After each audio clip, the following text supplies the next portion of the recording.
Hey y'all, it's Matt Cameron, and today on Drop The Tailgate, we're in Jackson County, Tennessee, right here in the middle of the state, and we're going fishing with John Dalton of Creek Fishing Adventures, my colleague and good buddy Jason Harmon, and we got Tucker with us today too. So we're going to get out, hit the creeks here, and John, just want you to introduce yourself, your channel, and kind of how you got started in this, brother. Yeah, I'm John, and this is what I love doing. We're up here at a creek that's mainly known for smallmouth, stuff like that. We're going to target them. It's a beautiful stream, but this is the kind of stuff I love doing. I make YouTube videos on this. Kind of just started as a hobby, and it took off. Now I do it full time.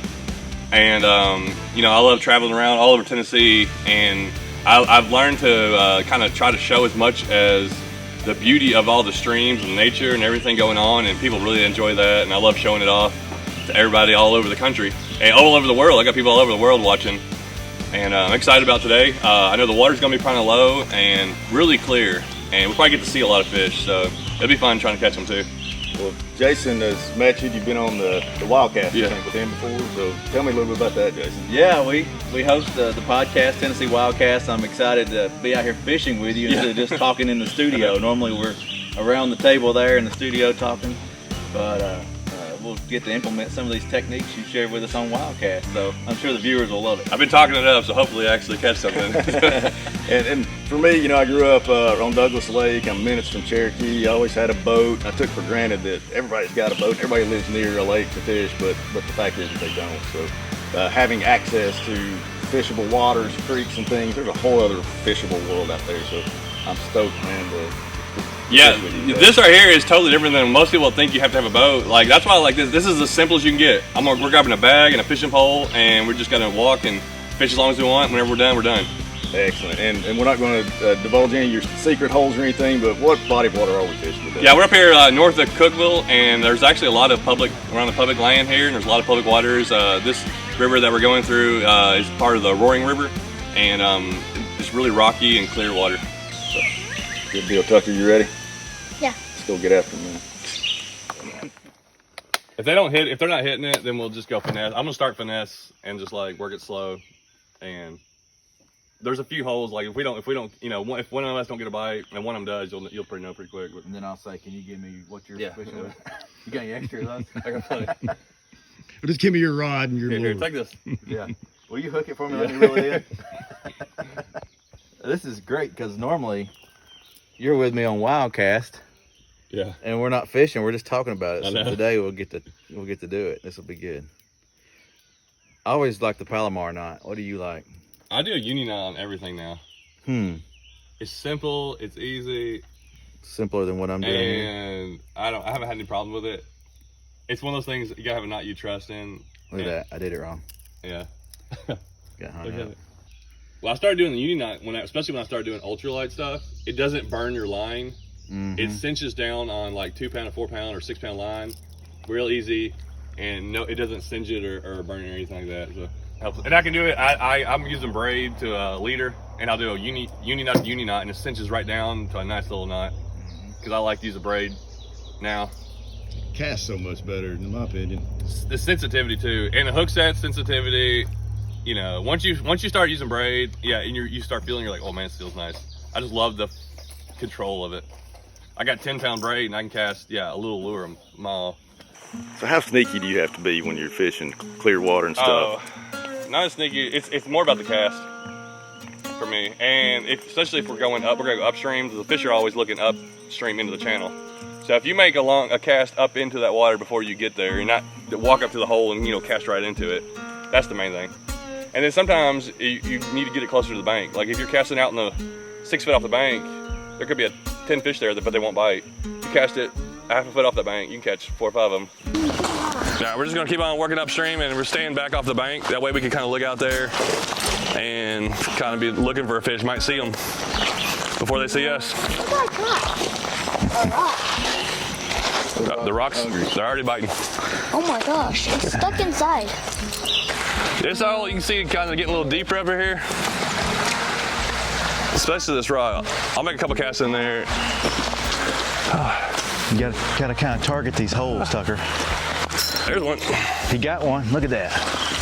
Oh, little guy. Oh, there's a bigger one following it. And that's why you stand back. People always ask me, why do I stand so far back? I cast it from 20 feet back from the bank because this guy was right in the middle up here. A little smallmouth. That's what we want. Cast it right at Aggressive little guys, aren't they? Yeah, I love them because they'll hit anything. They get a lot bigger even in these streams. So let's get a start though. Watch your trees. Throw them back in there. Come up this way right here and like cast towards that rock right there. Try to hit that rock and pull it back. Oh yeah. Well, maybe.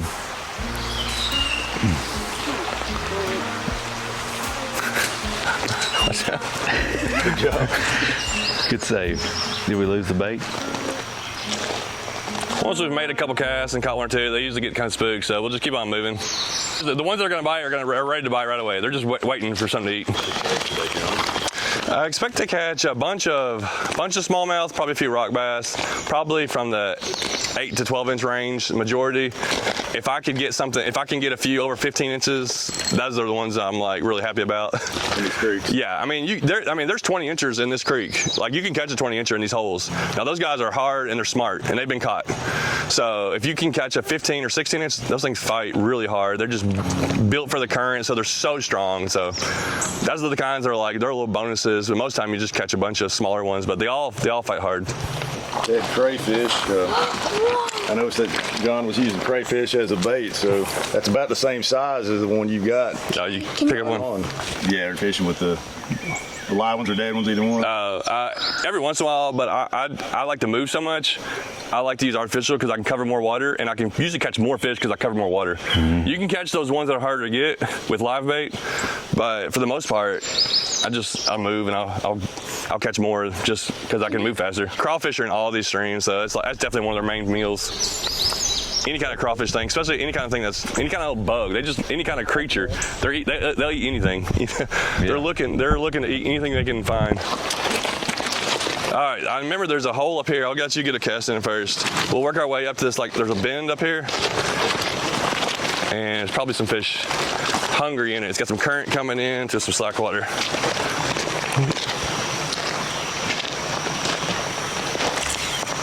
There's one right there following it. Yeah, he was spooked off, I think. Oh, look at that right there. He's kind of cruising up the bank. Sit still, Tuck. I don't know if he's spooked or not. Oh, gosh. There you go. He's spooked off. See him run off? He was probably in the back of this pool. It's crazy how shallow they are sometimes, but as we get up here, see how it gets a little deeper up here? We're really gonna work our way up through there, and you're gonna catch something up through here. You got that all tangled up now. Together.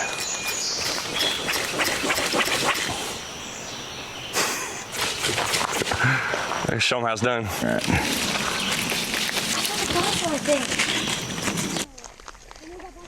Fish on, fish on. I was reeling it in. I saw him come over and look, and I just stopped it, and then he hit it. We got plenty of water left to go. He's back in. A couple different craws. I got lizard, little curly tail, and then I got a few hard. I'll just bring a few hard baits. A couple topwaters. We might try topwater later. I got right now on this one, this is my favorite setup for just this type of fishing. That's why I had this rod made just for this. But I got a 10-pound braid and I got a 10-pound fluorocarbon leader because these places are so rocky. You want something to hold up against abrasion. And most of the time you're gonna catch these small ones, but whenever you do if you hook into a 2-pound smallmouth in this water, it will pull you all over the place and you wanna be able to handle it. This rod's a 6'9", medium, extra fast. And so it gets into the power pretty quick, and it can hold a good fish, and set the hook on a good one, and then you can still throw a light lure and have fun with the smaller ones. A yum dinger or a crawl or a hellgrammite, all them things are just. A lot of people love power fishing, and like that's all they do. They're gonna have a crankbait or a topwater, and they stick with that. Mm-hmm. I find you catch more fish this way and get a lot more bites. And you get to react with them more. You get to see what they do, and I don't know. I don't know. I feel like it's just a better way to catch more fish. Let's do a wacky rig setup for you. That way you can throw it out there and let it drift in the current, and you can just twitch it. It'll kind of just float and twitch. And when the fish want it, they'll just come up and get it. It's a real simple uni knot, and it works on any kind of line, especially a thin line. This is probably like 4 or 6 pound line, so you won't burn it, but I'll try to show it. Just stick it through like normal, and I hold it, and you're just gonna go like making a overhand knot 5 times through. I think that's 5. Just kind of cinches it down, and it just tightens right down. And yeah, you can tell he didn't burn the line or cinch or anything. You don't even, you can moist it if you want, but you don't have to. He makes it look easy, doesn't he?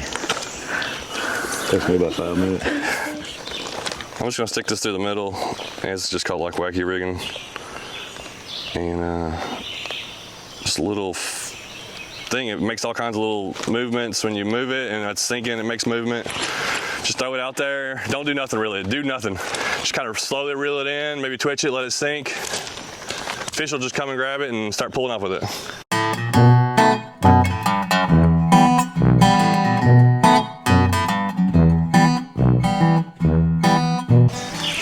Oh, I just booked one off right here. Man, they're hanging out on the bank underneath this overhang.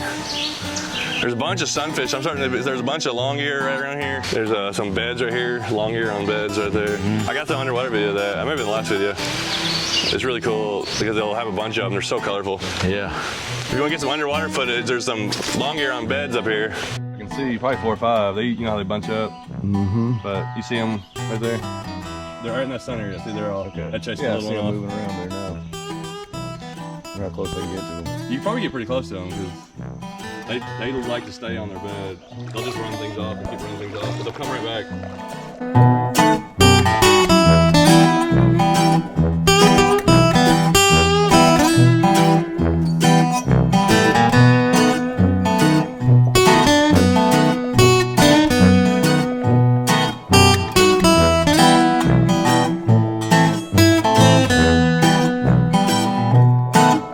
Oh gosh, you got one. Look. Nice. Come on, hold on to it. Awesome, buddy.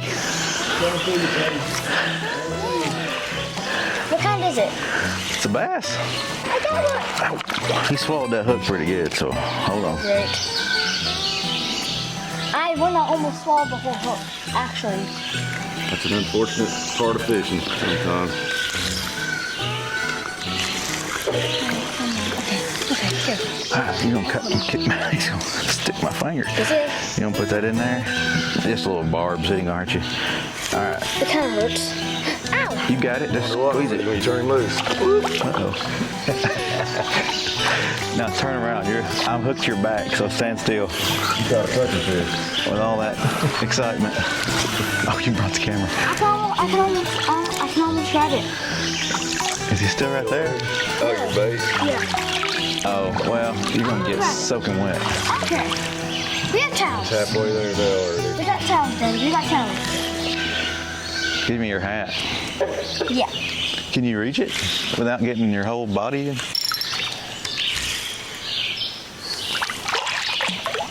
Almost. He moved it. He was floating back up.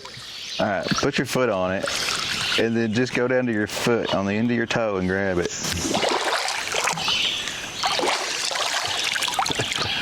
Wow, all that for the... Hey, you caught a fish on that one, Dad. I guess that's the bait. Here, hold the rod. What's that frog? Oh, it's broke. We went through all that for a bait that's... I don't care. It was fun. Daddy, don't put it on yet. Don't put it on yet. Oh, it's already on. Half a rig. Okay. It's a toad. One of the joys of fishing with a kid. Oh my, yeah. It double looped. How in the world did it double loop around there? Here we go. Nice casting over me. You know that song Jimmy Buffett sings, blew out my flip-flop and stepped on a pop-top? Well, blew out my wading shoes, stepped on a rock. Gotta get a farrier to come nail it back. Yeah. Maybe time to upgrade. I see why he rolls his socks down. I was looking at him earlier. I'm like, what that about? Keeps the crap out of your shoe. Yeah, gravel and stuff won't go in there. That's what they do on waders and stuff. So if you have like wool socks and you just fold them over, it keeps everything out. And the wool socks are thicker, gives you more cushion in there anyways. Well, I'm not giving Proline any. I'm not sponsored or anything, but those are good too. They're Velcro around your shoe. Oh, I like that. And then I folded the sock down over that, just extra That's a measure. good idea.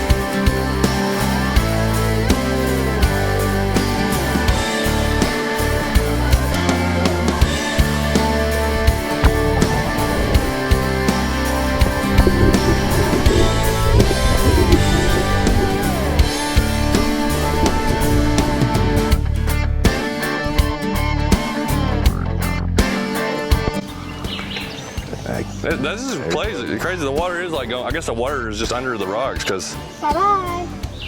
Looks like there's not much moving water up there, though. I know. I don't understand it because I wanted to come back and kayak it, so I don't know.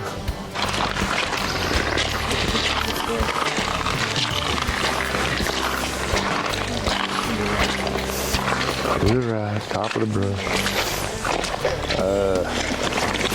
A green heron, maybe? I think it's a green heron. I'll have to look that one up. Yeah, kingfisher's a real bluish gray looking. He's pretty though. What the requirement is for tarp level 5, that's a largemouth. There we go. Doubled up. Doubled up, huh? That one is bit and swam off with What I it got here? before I realized I even had one on the line. I snagged something. Little guy. That was fun. Like Bill Dance. No way! Check this out. What'd you get? A walleye, No kidding. and I got him in the belly. I don't even know. He's weird looking. You're speaking my language now. Yeah, you don't want to lip the sauger of the wall. I don't know if you can see him or not there, but they got a mouthful of sharp teeth. Yeah, they'll eat you up. But what's this- these this mystery fish? That's good to see up in here in this creek. Yeah, it's a good sign. Got dark colors on him. I guess it's Beautiful. Let's get his wits back about him here. He hit it, and then I set the hook when it caught him underneath the belly. It was weird. I don't know what the limit would be down here on them. I don't know if they have one. If there's even a thing about them in the creeks. You ever keep any fish, or you always catch them? Nah, I mean every once in a while, but not very often. I'll just do this walking, and then I don't want to carry him around with me, See what you mean.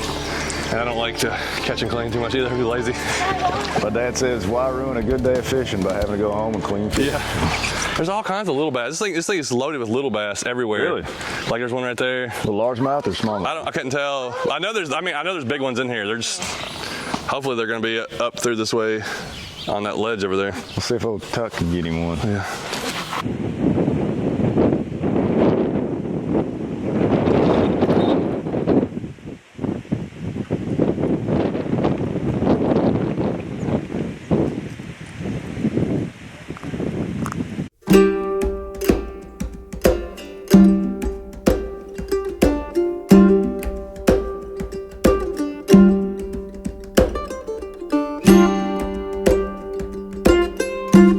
They don't get very big anyways.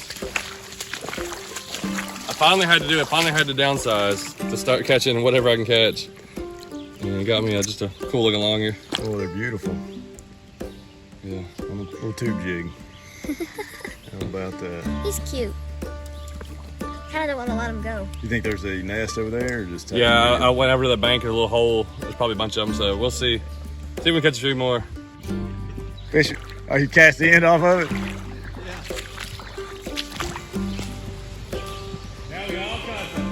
Yeah. I'll draw it. Good. Easy. Oh, nice. Oh, that's a little bit better one. What you got, man? Yeah, you hold them out like that, makes them look bigger, right? A whopper.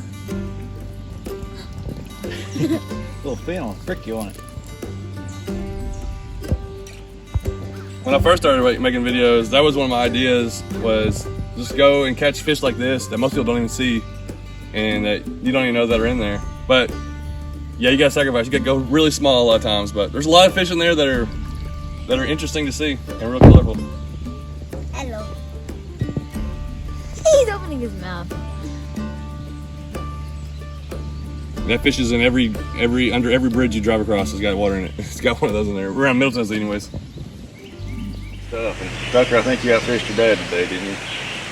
Yeah, how many? 2-0. I think I'm the only one that didn't catch a fish. Yep. Tennessee, we're here. People ask me all the time where to go. We're full of places. You may have to drive an hour, but you can come across a place that's like here, and it's pretty remote, and not a lot of people are gonna be out here fishing it. And you get these places all to yourself. Especially it being hot, it's a lot easier to be fishing in the shade and in the water than out of a boat or something like that if you are a guy that fishes. And if you don't fish, it's a good swimming hole too, isn't it? I was about to jump in there, so. Well, we caught some fish today. We definitely thought we were going to get a lot more, but that's how it goes. And I go out and I try to make videos and I try to be honest with them. Some days are good, sometimes they're bad. And if you want to find more of my content, it's Creek Fishing Adventures on YouTube and Instagram and Facebook. And I do a lot of wading, kayaking, but mostly creeks and streams, and that's my favorite thing to do. Look him up. And guys, thanks for joining us on Drop the Tailgate. I hope you've enjoyed this episode. Join us next time for some more fun in the Tennessee Great Outdoors. That's really scary.